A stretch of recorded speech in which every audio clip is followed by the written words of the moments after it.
Dulu waktu masih kecil, aku tuh pernah ngebayangin kalau aku punya pintu ajaib yang bisa bikin aku teleport kemana aja. Aku juga sering ngebayangin kalau aku bisa terbang pakai baling-baling bambu biar nggak kejebak macet di jalan. Walaupun ujung-ujungnya aku sendiri ngerasa kayak ngapain deh mikir kayak gitu, kan nggak mungkin ya ada alat-alat ajaib kayak gitu. Tapi uniknya, semua orang langsung kebayang sama alat tadi. Kenapa? Karena kalau udah ngomongin pintu kemana aja atau baling-baling bambu, pasti yang kebayang cuma satu, Doraemon. Bukan cuma sekedar robot kucing dari abad 22, Doraemon udah jadi fenomena budaya dari komik jadul di tahun 1960-an, tayang di serial TV mingguan, sampai film-filmnya yang diputar di bioskop. Tapi ada satu pertanyaan besar yang muncul di benakku nih. Gimana caranya Doraemon menjadi sebuah karya yang bisa bertahan hidup lebih lama dari penciptanya? Nah, di video kali ini, aku bakal bedah rahasia keabadian Doraemon lewat 3 chapter. Chapter pertama, kita bakal bahas gimana sih asal-usul Doraemon bisa tercipta. Di chapter kedua, kamu bakal ngerti strategi apa yang dipakai kreatornya biar Doraemon nggak hilang dimakan waktu. Dan ketiga, aku bakal ngasih tahu siapa aja penerus yang nerusin kerja keras kreatornya, dan gimana cara mereka bisa ngejaga kualitas Doraemon biar bisa tetap jaya sampai detik ini. Dan semuanya bakal dibahas bareng aku, Lajunta, orang yang udah pernah baca semua komik Doraemon dari jilid 1 sampai 45. Kita bakal kulik sisi lain Doraemon yang mungkin belum pernah kamu pikirin sebelumnya. Jadi jangan skip video ini dan tonton sampai habis.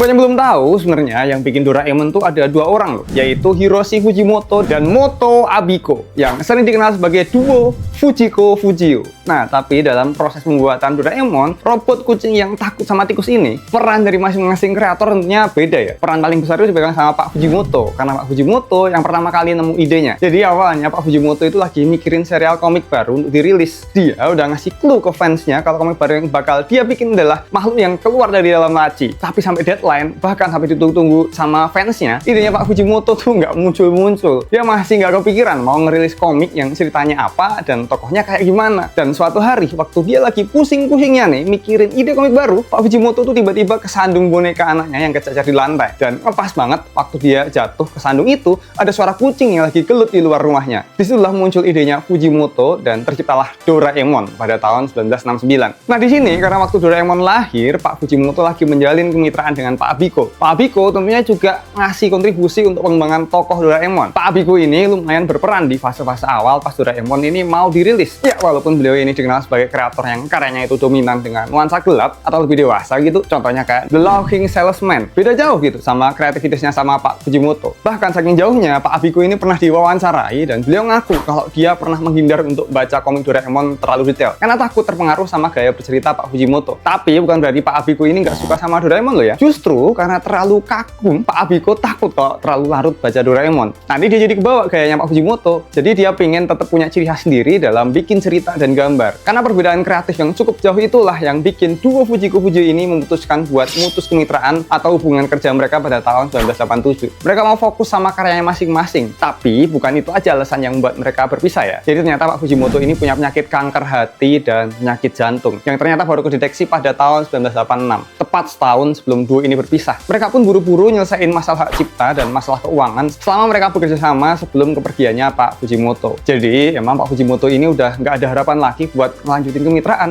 makanya jadinya mereka berpisah. Dan setelah berpisah, Pak Fujimoto dan Pak Abiko masing-masing punya nama pena atau nama samaran sendiri. Yang tadinya Fujiko Fujio menjadi Fujiko F Fujio buat Pak Fujimoto dan Fujiko A Fujio buat Pak Abiko. Dan setelah berpisah itulah hak cipta Doraemon sepenuhnya jadi milik Pak Fujimoto. Ia pun masih terus menggarap komik Doraemon meskipun dalam kondisi sakit. Sampai akhirnya pada 23 September 1996, beliau meninggal di usia 62 tahun karena sudah tidak kuat melawan penyakit yang dideritanya. Dan saat meninggal pun, Pak Fujimoto cuma ninggalin 3 halaman dari serial komik yang lagi proses dibuat. Judulnya Doraemon Petualangan, Nobita di Dunia Mainan. Jilid ke-17 dari serial komik Doraemon. Cerita tersebut kemudian dilanjutin sama para asistennya yang kerja di perusahaan Fujiko F Fujio Pro, dan mereka cuma berbekalan naskah-naskah yang ditinggalin sama Pak Fujimoto. Fujiko F Fujio Pro kemudian nerbitin 7 jilid lagi dari serial petualangan Doraemon, jadi totalnya ada 24 jilid. Semua cerita tambahan ini dikarang sama Nobuaki Kishima.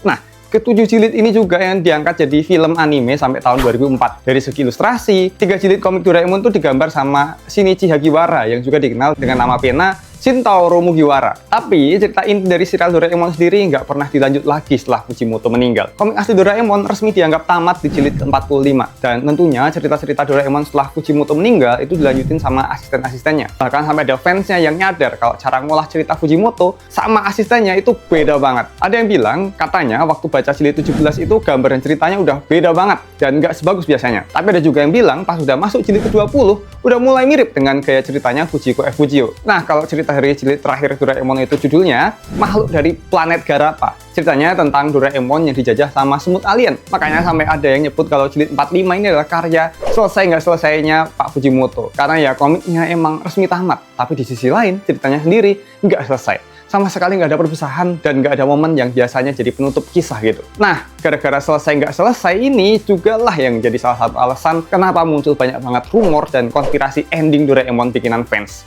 Padahal kenyataannya Doraemon itu nggak punya ending sama sekali. Dan aku yakin kamu sendiri pun pasti pernah baca atau dengar konspirasi ini. Kayak si Nobita tuh sebenarnya skizo. Jadi Doraemon tuh cuma khayalannya si Nobita aja. Atau Doraemon mati karena baterainya habis, terus Nobita jadi ilmuwan buat benerin Doraemon. Dan di situ jadi ngelup. Doraemon dikirim untuk Nobita yang masih muda. Jadi kayak sebenarnya Doraemon ternyata nggak ada penciptanya, alias dia adalah anomali di dalam ruang dan waktu.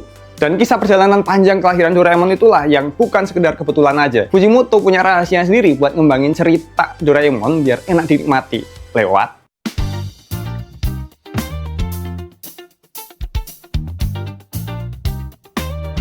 Doraemon tuh udah ngalamin 3 generasi adaptasi. Pertama tahun 1973 di Nippon TV, tapi gagal total karena Fujiko Fujio nggak suka sama hasil adaptasi Doraemon waktu itu. Lalu tahun 1979 digarap Shin-Ei Animation di TV Asahi. Jalan sampai 1787 episode dan jadi versi paling ikonik, termasuk yang akhirnya masuk ke Indonesia pada tahun 1980-an. Terakhir tahun 2005, serialnya di reset total dengan cara animasinya jadi digital. Desainnya jadi lebih modern dan fungsi suaranya baru semua cuy. Cara inilah yang terbukti bikin Doraemon selalu terasa fresh setiap episode barunya dan tetap dicintai meski karakternya udah terkesan kuno. Seperti yang aku bilang tadi ya, kesuksesan Doraemon yang bertahan lintas zaman ini tuh bukan cuma kebetulan aja. Ada strategi, prinsip, dan tekad kuat yang dipegang Pak Fujimoto sampai akhir hayatnya. Dia pernah janji ke istrinya kalau tujuan hidupnya tuh bukan cuma bikin komik musiman yang ngetren atau viralnya bentar, terus hilang gitu aja, tapi menciptakan sebuah warisan abadi di hati anak-anak. Jadi ya dari statement Pak Fujimoto ke istrinya itu, secara nggak langsung kita jadi pewaris. Maksudnya ahli waris Doraemon. Lebih seru jadi pewaris kan ya, daripada jadi perintis. Nah, biar ngerti kenapa Doraemon nggak langsung hilang gitu aja setelah diciptakan oleh Pak Fujimoto, kamu perlu tahu cara dia berpikir pas lagi bikin ceritanya. Pak Fujimoto tuh punya istilah khusus buat gaya berceritanya ini. Namanya Sukoshi Fushigi,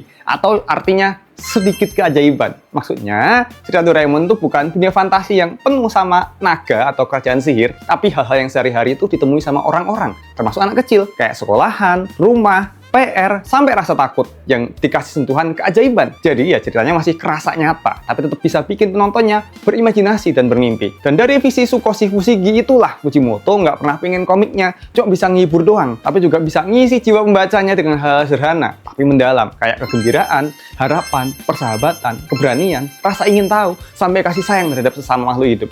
Itulah kenapa Doraemon bukan sekedar robot kucing ajaib, tapi jadi simbol kehangatan yang bikin orang-orang dan khususnya anak-anak ngerasa dekat dengan jiwanya sama Doraemon. Selain kuat filosofinya, Pak Fujimoto waktu itu juga jago banget mikirin strategi biar Doraemon bisa dikenal banyak orang. Doraemon itu nggak cuma terbit di satu majalah, tapi disebarin ke banyak majalah anak yang umur pembacanya beda-beda. Hasilnya ya anak SD, SMP, sampai remaja di Jepang waktu itu banyak yang pada kenal sama Doraemon. Cocok banget sih kalau Pak Fujimoto ngerangkap jadi marketing. Dan salah satu hal yang bikin Doraemon begitu spesial itu ada di karakter-karakternya yang terasa nyata. Fujimoto sengaja bikin karakter tiap tokoh tuh punya sisi baik sekaligus kelemahan. Karena dia sadar kalau bikin kesalahan itu sebenarnya ya manusiawi banget. Nobita misalnya, baik hati dan adil, tapi pemalas dan murid yang payah. Doraemon, walaupun robot yang selalu ngantongin alat-alat ajaib, tetap ceroboh, baperan, dan takut tikus. Shizuka yang cantik dan rajin, tapi nggak bisa main alat musik. Giant yang sering ganggu dan bully teman-temannya, tapi ada juga sisi protektif dan sayang banget sama adiknya. Suneo yang kaya raya pun nggak lepas dari sifat sombong, tapi ya tahu sendiri lah ya, kalau Suneo udah ketemu sama Giant, malah dipenjilat karena takut digebukin. Bahkan Dekisugi yang pinternya bukan main, itu justru kerasa terlalu bosenin buat diajak main. Makanya ya jarang banget dia diajak main, soalnya kalau diajak main dikit-dikit nggak boleh ini, nggak boleh itu. Dikit-dikit langsung nemu solusinya. Dan semua inilah yang bikin karakter-karakter di Doraemon nggak ngebosenin. Nggak yang masalah tuh gampang banget kelar karena ada nasihat. Makanya orang-orang waktu itu juga demen banget bacain komiknya Doraemon dan juga lihat animenya. Tapi kehebatan Fujimoto dalam menciptakan Doraemon nggak akan lengkap tanpa alat-alat ajaibnya Doraemon. Fujimoto jago banget ngubah fantasi sederhana jadi pelengkap seru yang gampang diingat. Setiap ide alat ajaib yang diciptain Fujimoto itu sebenarnya ngewakilin keinginan sederhana yang sering banget kita bayangin. Kayak baling-baling bambu buat terbang bebas, pintu kemana aja buat jalan-jalan instan kemana aja, atau mesin waktu buat bisa main ke masa depan atau masa lalu. Nah, ngomongin alat ajaibnya Doraemon, aku jadi kepikiran nih sama teknologi zaman sekarang. Seandainya Pak Fujimoto masih hidup sekarang, mungkin dia bakal suka sama alat ini deh. Iya, VR. Kalau pakai VR, kita bisa ngerasain sensasi masuk dunia lain, seolah-olah lagi terbang, jalan-jalan, atau main di masa depan. Ya, sama canggihnya lah sama alat ajaibnya Doraemon. Bedanya ini bisa kamu cobain sendiri. Kalau kamu mau beli, produknya udah kutaruh di bawah ini ya, biar kamu bisa langsung ngerasain serunya dunia imajinasi yang jadi nyata. Balik lagi ke strategi Pak Fujimoto waktu ngolah ceritanya Doraemon. Dari sini makin kelihatan ya, rahasia umur Doraemon bisa panjang dan gak lenyap gitu aja tuh ada di semangat dan tekadnya Pak Fujimoto. Dan apa hasilnya? Doraemon bukan cuma bertahan, tapi makin jaya dan makin dikenal sampai detik ini. Dan semangat Pak Fujimoto itu masih terus dilanjutin sama para penerusnya sampai sekarang. Dan kejayaan ini adalah berkat para penerusnya yang bisa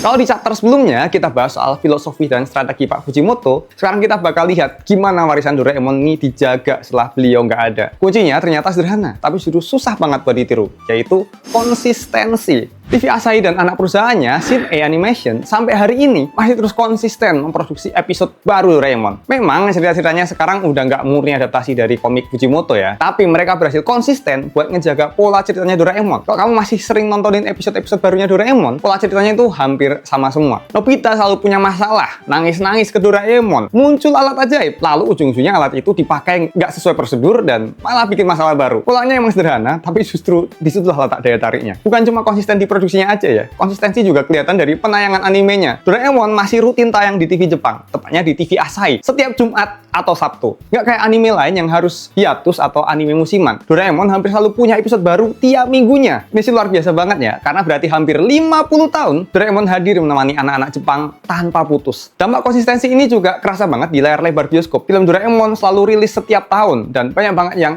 waris manis. Contohnya Stand By Me-nya Doraemon yang sukses besar bukan hanya di Jepang tapi juga mendunia karena kreatornya berhasil ngegabungin nostalgia, drama yang emosional, dan teknologi animasi 3D dan menjadi sebuah film yang layak banget dinikmati masyarakat global. Terus ada juga nih yang terbaru di tahun 2025 ini ada Doraemon Nobita's Art World Tales yang baru aja bikin rekor gila, yaitu menduduki posisi nomor 1 box office Jepang selama 6 minggu berturut-turut. Bayangin deh, setelah sekian puluh tahun Doraemon diciptain, film Doraemon masih bisa jadi juara di bioskop. Gila banget. Dan aku pun nggak heran kalau Doraemon udah dianggap sebagai ikon budaya Jepang. Karena tahun 2008, Doraemon diangkat jadi duta anime pertama oleh Kementerian Luar Negeri Jepang. Jelas sih, karena ya pemerintah Jepang itu mau mengapresiasi kreator Doraemon dan nunjukin ke dunia kalau Doraemon itu bukan sekedar karakter fiksi, tapi representasi nilai-nilai positif khas Jepang, yaitu persahabatan, imajinasi, dan harapan untuk masa depan. Warisan ini juga diabadikan dalam bentuk museum. Namanya memang Fujio Museum. Tapi pas aku searching, kebanyakan orang lebih sering nyebutnya Museum Doraemon. Kenapa? Ya jelas, karena Doraemon yang paling menonjol dan paling dikenal dari semua karyanya Pak Fujio. Dan waktu aku cari foto-foto museumnya, yang muncul ya diorama Doraemon, patung Doraemon, sampai ruangan-ruangan yang penuh nuansa Doraemon. Jadi meskipun nama resminya pakai nama penciptanya, tapi buat publik yang hidup dan melekat selamanya adalah sosok Doraemon, si robot kucing biru ini. Tapi walaupun memang Doraemon yang paling menonjol, tetap ada karya